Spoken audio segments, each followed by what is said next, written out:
Here I'd like to demonstrate a technique I like to use when cutting windows or panels out of a solid piece, trying to get really nice, clean, neat edges.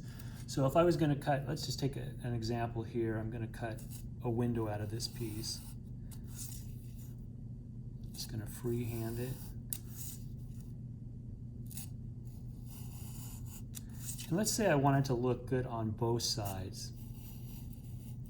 So the problem is lots of times we'll extend the knife below on the other side when we're cutting through, so it shows the cut marks. On the face we don't want that, but if maybe we don't want it on either side. So maybe I've scored it twice really good, gone through it, made sure I've got through the material. Of course I'm not tight in the corners, and that when you try to remove it, that tends to be where it holds up. So here's a technique I really like to use. I want to bring it all the way back, but when I get right to the corner, I've got an angle there, I'm going to tip it up.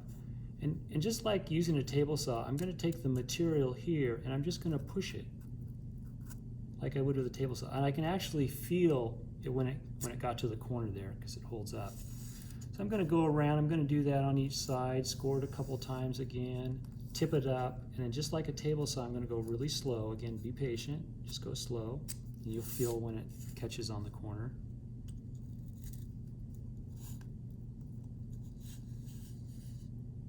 Tip it up, go right to the corner. I want to make sure I do all sides that way. So I may even want to go back and do the other corners, even though I started in those corners and I can reach through.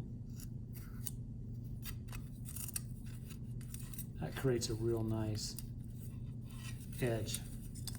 But it creates a nice edge on both sides, which I like.